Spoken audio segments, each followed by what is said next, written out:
Good evening and welcome to this very special interview in the series of the Deutsche Bank Collection Live Talks.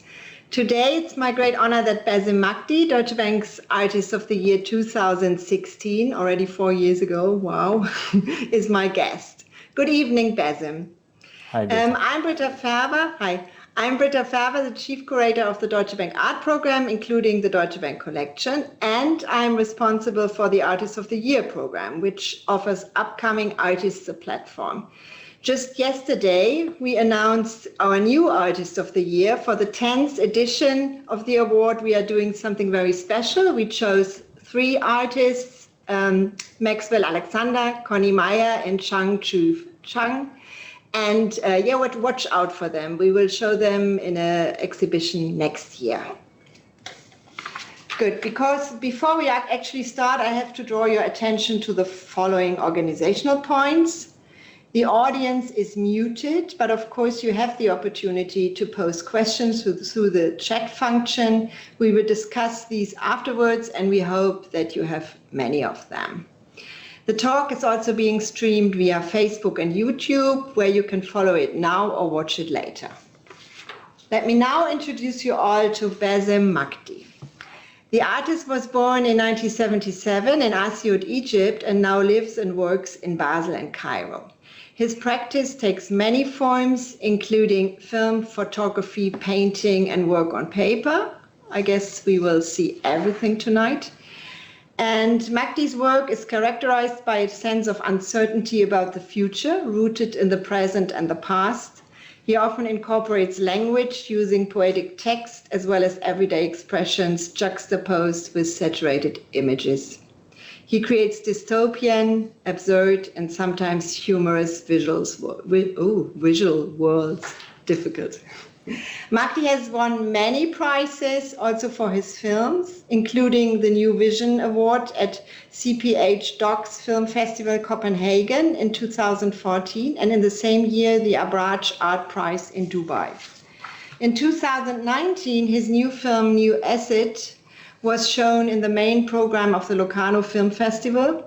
And in the last 2 years, Magdy has had solo exhibition at the Museum of Contemporary Art in Antwerp, at the Museum of Art, Architecture and Technology in Lisbon, and La Kunsthalle Mulhouse, among many others. Not to mention his group exhibitions, his work is also in many collections, including the MoMA in New York. Right now, his new paintings are on view at Galerie König in Berlin. Make sure you catch it while it's still on. So far in Germany, galleries are still open. Basim, we first met shortly after you were nominated for the Deutsche Bank Artist of the Year Award by the late Ogvi Anvisor back in 2015. In the context of the Artist of the Year Award, we worked together on your exhibition titled The Stars Were Aligned for a Century of New Beginnings, which opened at our exhibition hall in Berlin in 2016 and then toured to different international venues. Chicago, for example, at the MCA, it was in Chicago, at the Maxi in Rome, to name just 2 venues. In this context, we also acquired some wonderful gouaches and photographs for the Deutsche Bank Collection. I will show a small selection of them very soon. So hi again, and apologies for this very long monologue, but there's quite a bit to tell about you, Basim, and this was only a small part of it. Let me start with a personal question, Basim. Where in the world are you at the moment, and how has the current situation affected your life and your practice? I mean, I know that you travel a lot usually. Well, I'm in Basel. That's where I live, in Switzerland, and it's been really strange, as it was for everyone, I think. I'm lucky that the only way it affected my life was that, it had to do with work and travel and things like that, and so far, it hasn't affected me in any other way. Of course, everybody is affected financially and in terms of understanding the circumstances that we live in, the society, the understanding of society, how we communicate has all changed. Everybody's been having weird dreams as well. But I think at this point, I think the most difficult part was the beginning, because we really didn't know what we were dealing with. And now we kind of more or less used to it, or at least more used to it than we were in the beginning.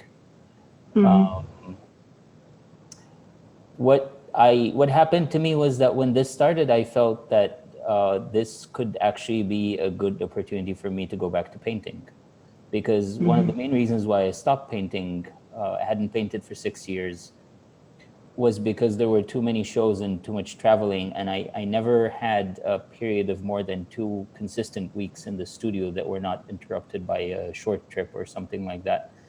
And to me, painting needs a lot of consistency, a lot of time in the studio, and day after day after day.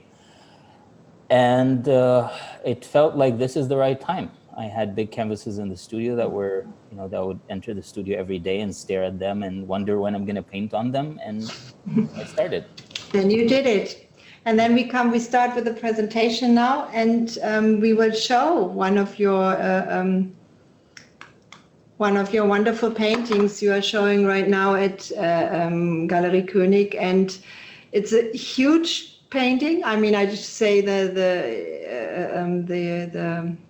measurements once, it's like really 2 meters 50 via 150 by 170, around 170 by 170 or something. So really huge. And I think this one, several molecules of future liberties manifesting as baby miracles, really shows a lot, or tells a lot about your artistic strategy. You create really absurd, or in a way absurd visual worlds, and bring together different aspects of lives and times, and like a painterly collage. But maybe you could tell us a bit about this painting, or in general your strategy of painting. When I started, I also realized that this was the first time I was painting in oil in a much longer period of time, since I think maybe since I was in art school, which is almost 20 years ago. And the size also was since I was in art school. It was a lot of challenges, one after the other.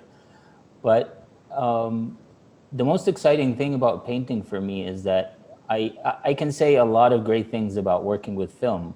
It's full of layers. It has so many things I can work with. But in the end, I am always working with existing reality. I'm filming something that exists in reality. Everything is rooted in reality. But when I paint, I feel like I can create something that doesn't exist, things that are completely fictional, because it's all up to me. There are no givens. I create the givens. And that is something that I really enjoy about painting, and it allows me a lot of freedom. And I start with a few elements, and then I keep building on top of them, and I layer and I add more elements. I guess in this painting, I started with the big kind of object in the middle, which is part of a satellite. Well, the outline is part of a satellite I took and I completely changed it. And then I started building around it, and I became interested in this kind of very fictional landscape that exists within another space that is overlooked by another entity. And it just, the colors are kind of the colors that I really enjoy in all of my other mediums, film and photography. I didn't. Would you have a layout? Sorry, excuse me. Yeah, I did. I started. Or a composition before, or do you do, for example, a drawing before to create this composition on the canvas afterwards? I have a big archive of random images about futuristic structures, or satellites, or inventions that never saw the light of day, or all kinds of strange things.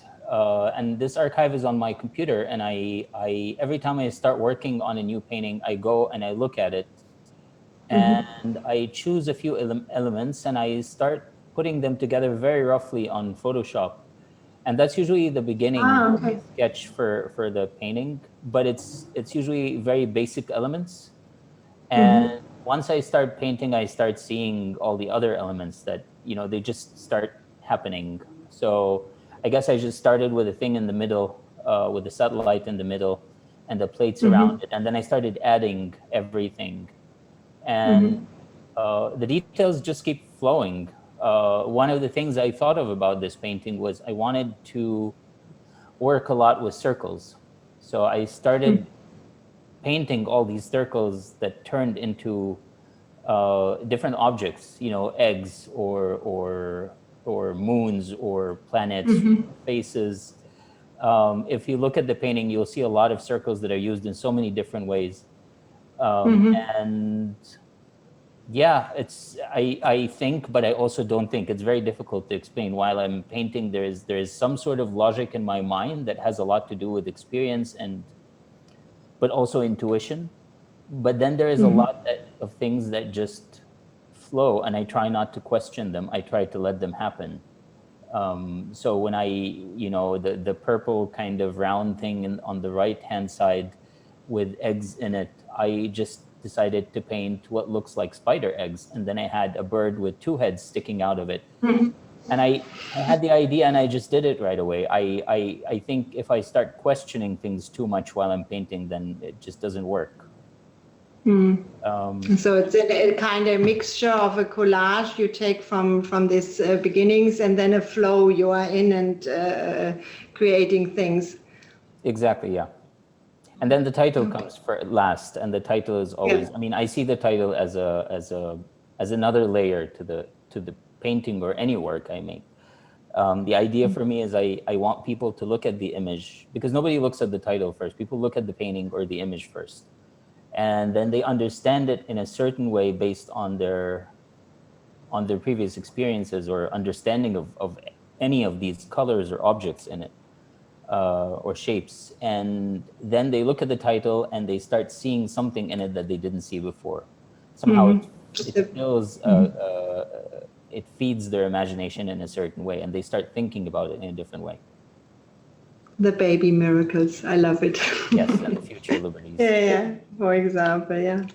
And maybe we can jump to the next image, and I think it's very interesting. You have a tradition of painting in your family, and I wouldn't refer to this if you hadn't kind of even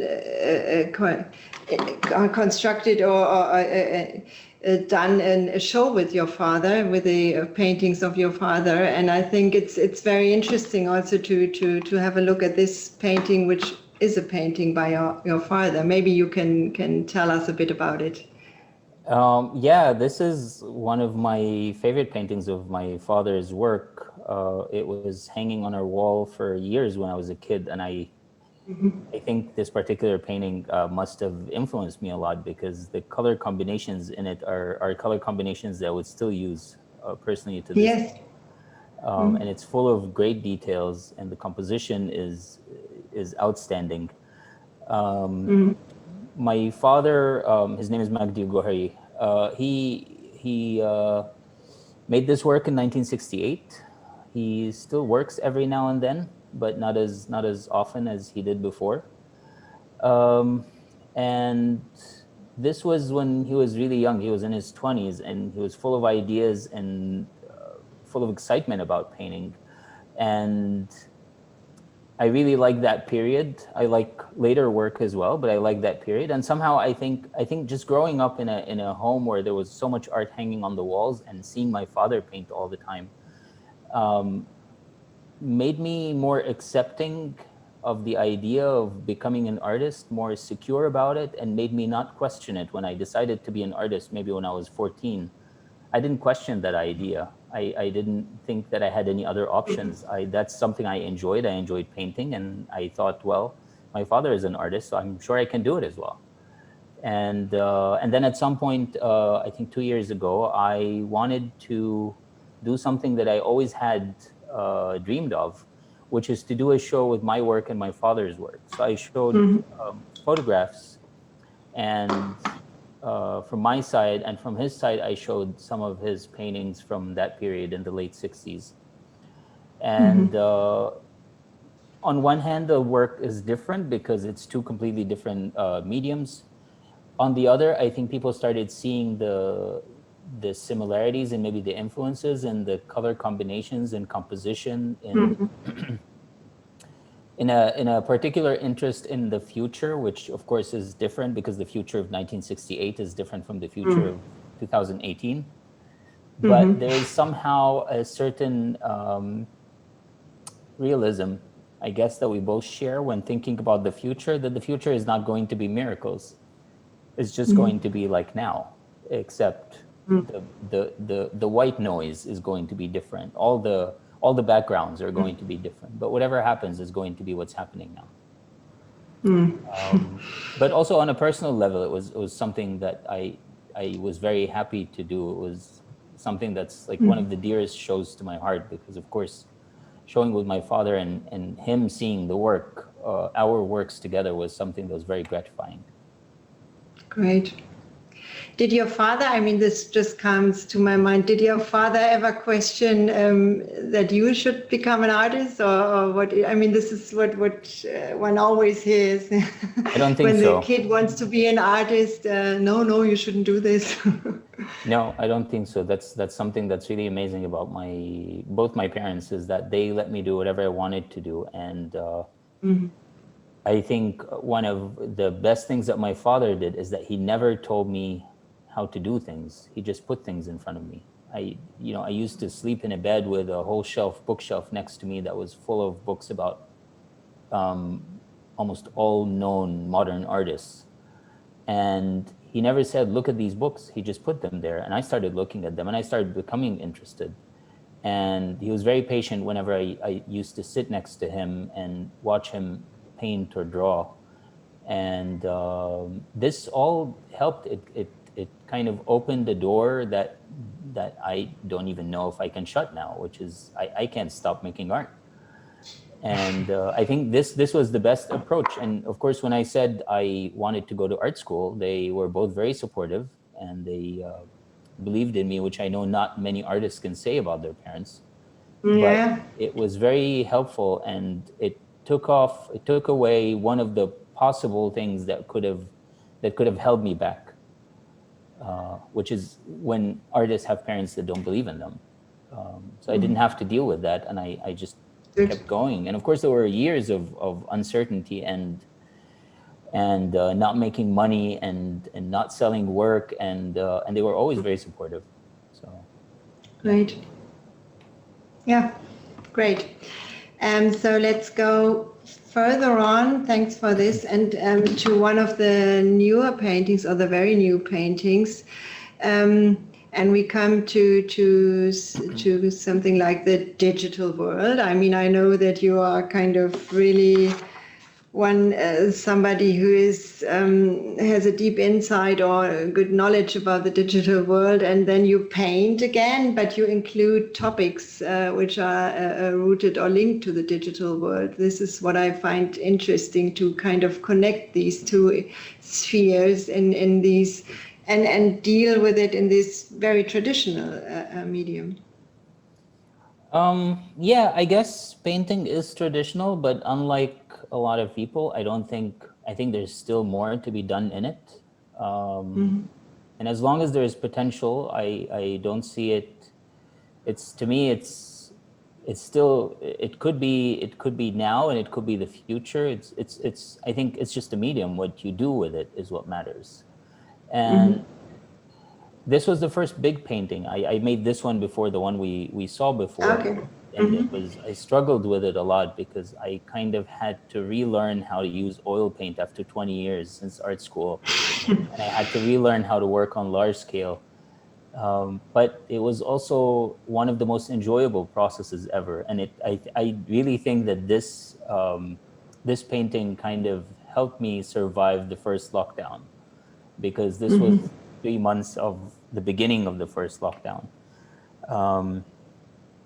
I started with this idea that came from the film that I made in 2019, last year, called New Acid, and I guess we'll talk about it later, but I'll just give a short introduction. In a moment. It relates to this.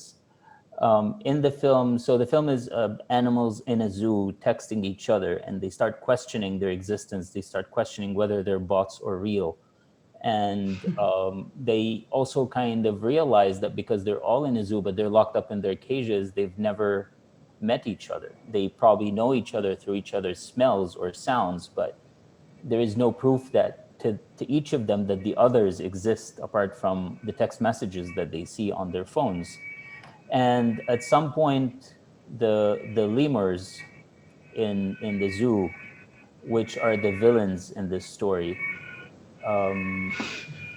managed to convince the humans, the visitors to the zoo, who are in the film, they're called the ugly faces. They managed to convince them that they're domesticated and that they're cute, so they let them leave the zoo with them, and that's their escape plan.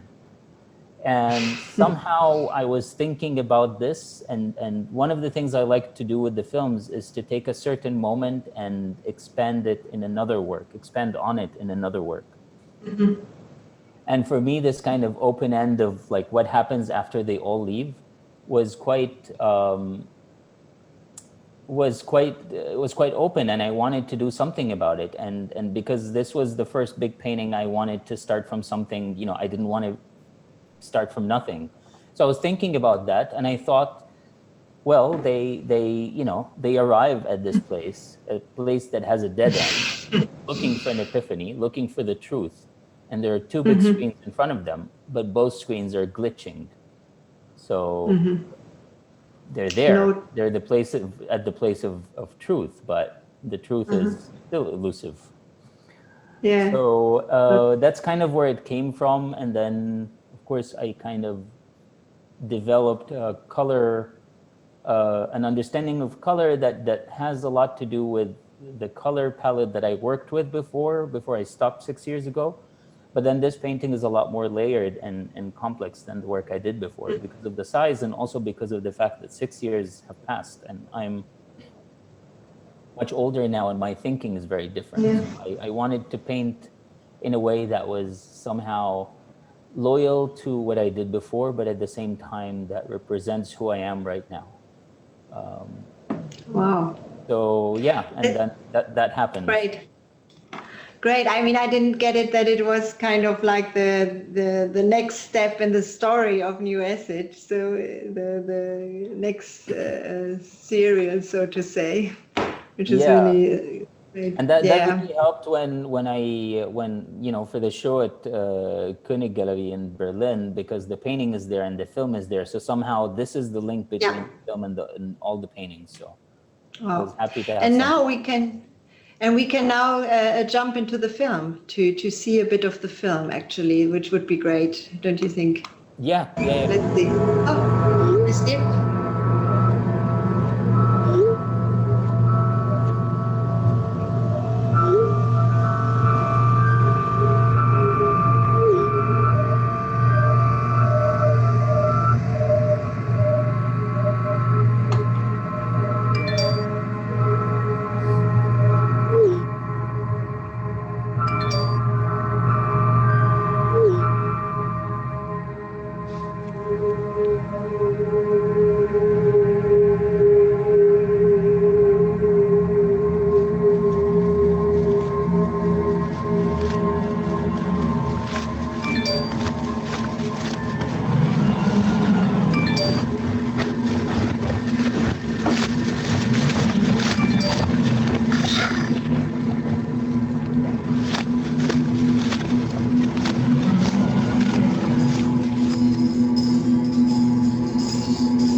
Thanks. Great.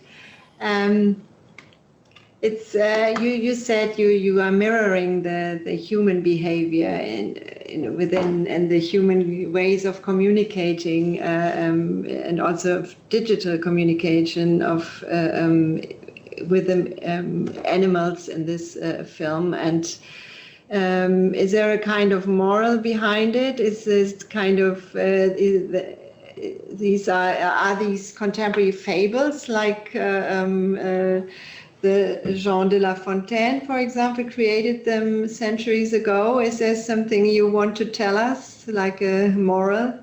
I think the moral is that if animals could tell us what they think of us, they would call us the ugly faces. No, I think for me it was I wanted to find a way to look at human social behavior right now and how it's changing and how we all almost have like two lives now. There's the real life, and then there's the virtual life, and it's very difficult to separate them from each other now, because most of our communication happens on a white screen with text appearing on it, and most of our knowledge of people's emotions and feelings are guessing through words that appear on a white screen, because we can't see each other's faces. And now it's even worse because everybody's wearing a mask. So I was trying to play on all of these things, but also to look at deeper issues like trying to link things like tradition and nostalgia to racism and to nationalism, to talk also about things like insecurities. You know, the for example, the hippo, when it's obviously insecure about its weight, and it starts talking about wanting to be seen and wanting to be appreciated, wanting to be noticed. And then I try to give each of the animals, or at least some of them, characters and certain personalities. So the giraffes are the ones that have the only ones that have the vantage point where they can actually see the whole zoo, and they can see the ugly faces arriving, and they can see the lemurs leaving. The peacock is kind of the ones that questions existence, questions life, questions everything, talks about the sky, the sky being a reflective mirror, and everything is it's kind of like a show, a TV show. And then there are rivalries between them. I try to mimic human behavior, not just online, but also in reality. But then the thing that connects all of them is that they're all sleep deprived. They can't sleep except for the flamingos, which are obviously asleep, as you can see in the picture. And I think it started from the idea that we as humans, regardless of what we say, we don't like to be criticized. We don't like to be told that whatever we're doing doesn't make sense. We want everything to make sense. And I was looking for protagonists, and it had to be, I wanted to use the same strategy that I used in a much earlier film called 13 Essential Rules for Understanding the World, where very kind of harsh things were said by flowers with petals on their with faces on their petals, the tulips with faces on their tulips. So I thought animals in a zoo are the best protagonists. They're cute, they're beautiful. We think of them, we don't think of them as rivals to us. They're just something. I mean, the whole idea of a zoo is that we lock up animals in cages, and we just go to take a look at them and take pictures of them. And while I was filming at zoos, I realized this thing, that the only thing that connects them is our eyes, the way we see them, and our phone cameras. And that they're not aware of each other's existence in the same way that we are aware of their existence, because we see them, we hear them, we smell them, we walk around the zoo, but they can't walk around the zoo. They can't really see each other. We walk through the whole world with this, and they are all in their single cages. And they're all in their exact, even in nature, they're all in their natural habitats. So Yeah, I mean, that's why at some point they start questioning each other's existence, if they're bots or they're real. And yeah, Yeah. I think it was just a kind of like I tried to find a lighthearted, humorous way to talk about things that I felt were kind of more serious. Series, yeah. Yeah. Great. Good.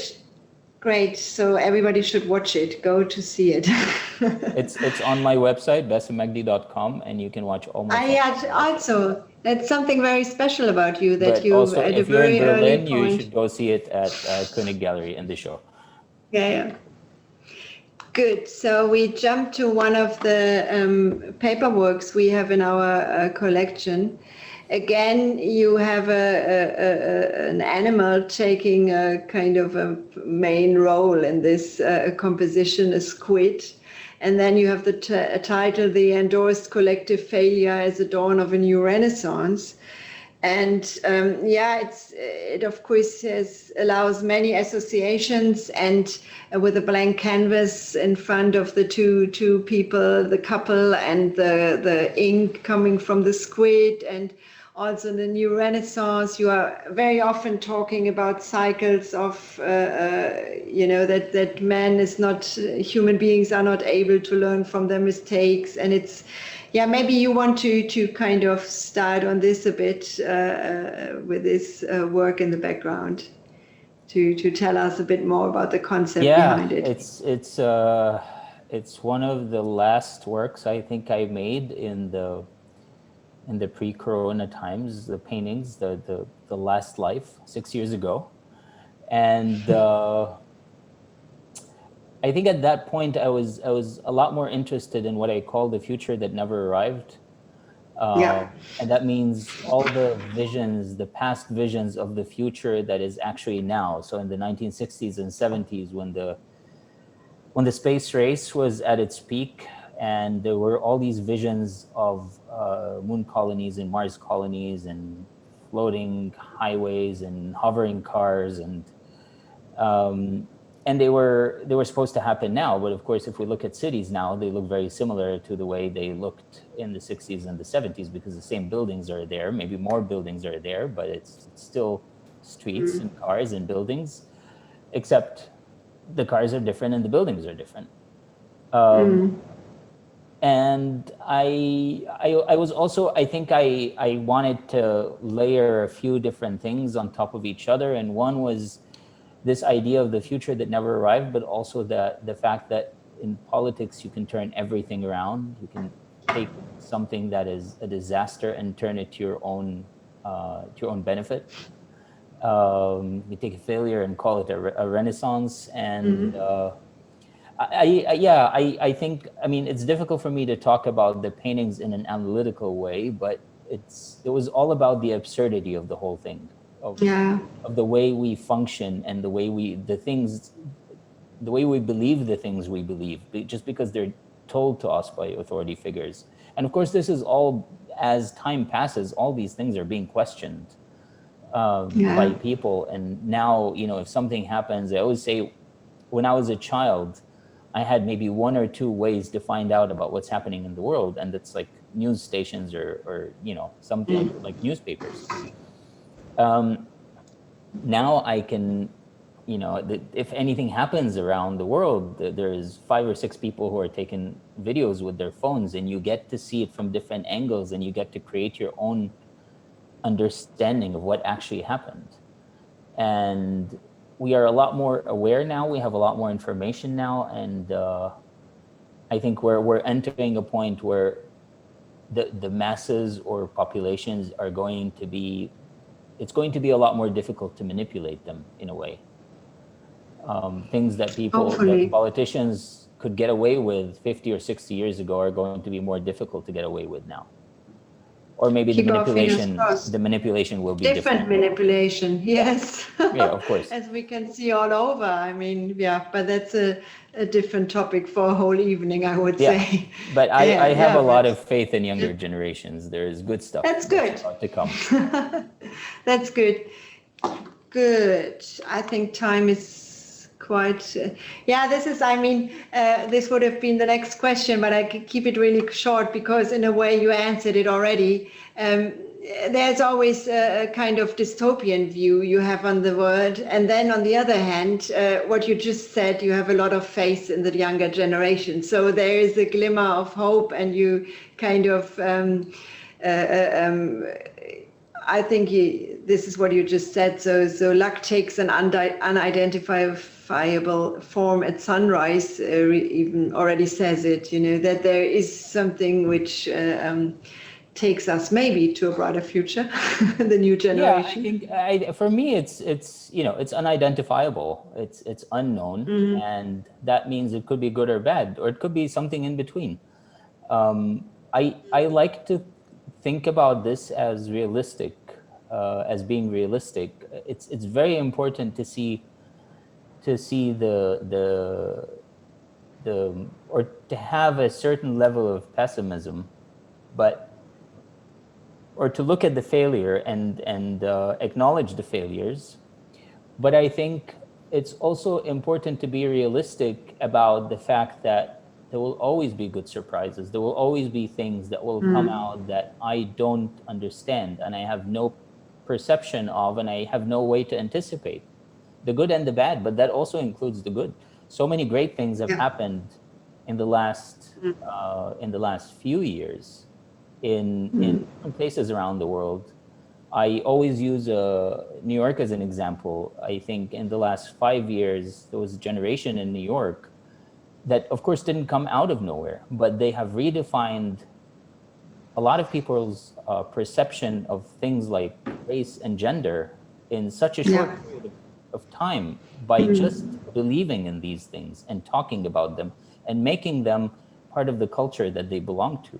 And that influenced a lot more people around them.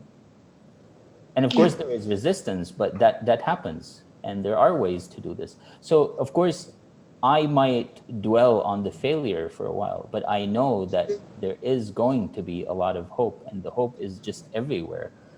What we do with the failure and the hope is up to us. Nice. Yeah, it's good to hear in these times. There's always hope. Yeah.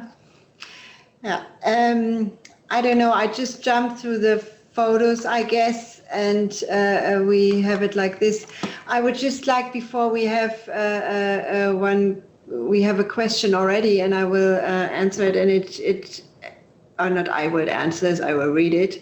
And no, but I would just like to come to something different, to your Instagram account, which I would actually love to recommend to everyone. And this is something you have used this social media already. When I met you the first time, you were very kind of interested in this, which always also, I guess, shows I mean, there are good things to use this media, and there are, of course, bad things with them. And I would like to kind of know a bit more about it, how you use this channel, what you think are the advantages. You even set up a kind of a project through social media, like the Dear Basim, hashtag Dear Basim project. So what is your perspective on social media? I mean, especially Instagram. There are things I like and things I don't like about it, but like all smart politicians, I try to take what I don't like and turn it into something I can benefit from. So no, I think it's a great way. I mean, I'm going to talk about this briefly, but it all started with the realization that putting my films online allowed me to have access to allowed me to reach people I would never reach through film festivals and exhibition spaces or museums in parts of the world that I have no access to. And then social media was happening, and that was also part of it, that it allows you a means of communication with people you can't reach physically. And those people have interesting things to say, and they post interesting things, but they're also interested in what you have to say. So it's all about communication again. It's all about finding a balance between communicating in the real world and in the virtual world. And I, at some point, I wanted to actually use this means of communication to give people the chance or the option, if they want, to communicate about my work. So now every time I have a solo show, and that also applies with the show in Berlin at König, I put a small paragraph somewhere at the bottom of like a printout, a handout, or the wall text in the show that asks people that whatever pictures or videos they shoot of anything in the show, if they want, they can try to alter it. They can turn it into memes, which to me really applies to new acid. Like I think it has good meme potential if someone wants to play with that. If you want to turn it into memes or alter it in any way, you can parody it. You can cross out words and add different words. You can mirror certain things. You can add stickers or emojis, and then post whatever you created on Instagram and hashtag it Dear Basim.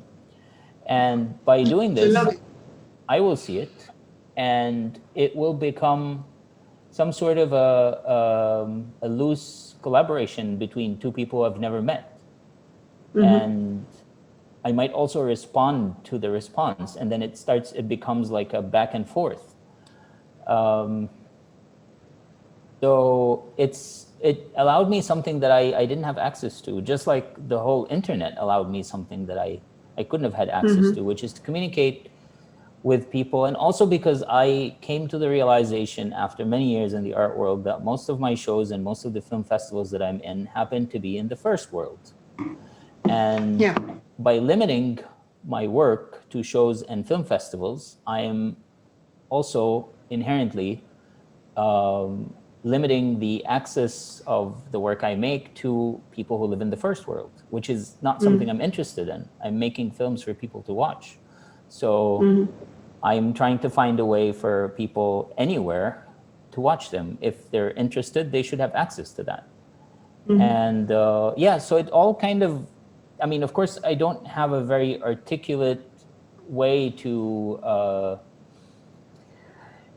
talk about how I understand social media or what it means to me. And I hope I will never get to that point where this idea is very articulated in my mind, because I think then there will be nothing left to say.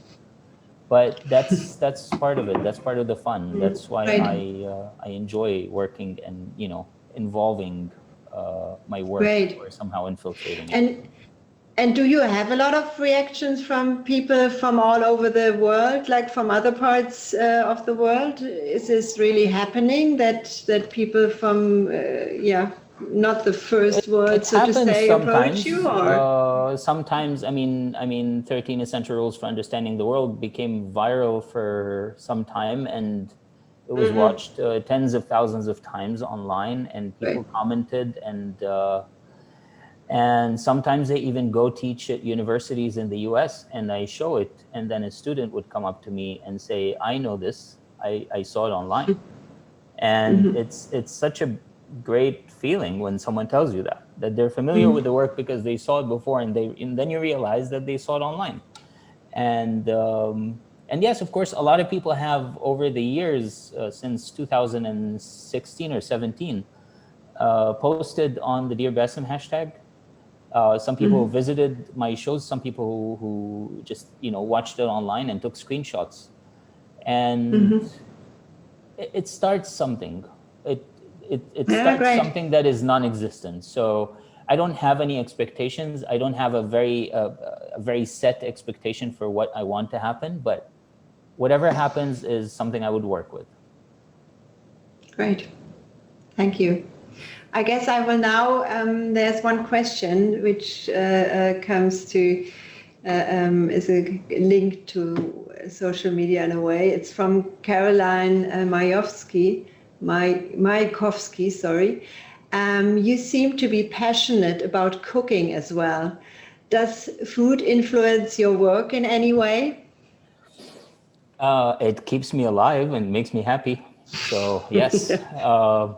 No, I enjoy cooking. It's just something I actually make a point of being interested in other things, because I think I don't want to become one of those people or one of those artists who are just, their whole lives are about what they do. Art is something I absolutely love, and I'm very lucky that my job is something I really enjoy. And although I call it my job, it's, you know, it's a job, but it's also something that I, you know, it's my whole life. But in the end, I need to have other interests, because without that, my work would also stop evolving. I'm interested in a lot of other things. And over the years, I have become obsessed with so many different things, with birds, with minerals, with stamps, with cooking. Stamps? I didn't know that. Stamps? Yes, I'm Okay. an 80-year-old grandfather in disguise. Come I on, think what funny. happens with cooking is that my art influences the cooking. My understanding of cooking has a lot to do with imagining taste and flavor combinations, but also it has a lot to do with color. I use my understanding of color a lot when I cook. It drives me crazy when I cook something that is delicious but doesn't have a lot of color. So I just start putting colorful things around, on top of it, until I ruin it. But then I'm happy because it's colorful. And you Yeah, work with color as well. You work with real color for the cakes, for example, don't you? exactly. Yeah. I mean, So the birthday cakes are my the backup plan for when the art career collapses. psychedelic cakes, yeah. Great. So let's see. Yeah, to everyone who has questions, please feel free to post them in the chat function. Always tricky with questions. It's okay. That was a good question. First one. Yeah, I love it. I didn't dare to ask it really. I had it a bit disguised in my question, but yeah, but it's really yeah. I mean, have a look to everyone. Have a look at the Instagram account. It's great to see I'm what you happy are to answer more doing. questions about cooking if you want. No, nobody has any questions. But I have then another one for Okay, you. I have a great. last one. It might be a bit absurd in this context, but what do you think will the future bring? What projects are you planning for the future? I mean, it's right now it's a bit difficult to plan anything, but I'm pretty sure that you are very highly productive and that you have something in mind and plans for the next times, weeks, months, years. My original plan was to kind of take a break in December, but that's not going to happen because I can't do that. I think I got really into painting, and I'm really enjoying it at the moment. I started painting again after the show opened in Berlin. I have another group show that's coming up at Pinakothek der Moderne in Ah, May. yeah, Uh, great. and it's called Resistant Faces, and I'm not sure when it's going to open exactly, but hopefully beginning of December, end of November. And after that, I think I will just spend the rest of the year painting, and then until we figure out what's happening, Yeah. I want to use this time to paint as much as I can and see what happens, Wow. because one of the Yeah. strategies that I employ in my work is that every time I start creating a new work, I tell myself I have to do something in it that's at least slightly different from what I did before, and that's how progress happens. You know, I think you have to push yourself to develop what you do every time, and that's how you create progress.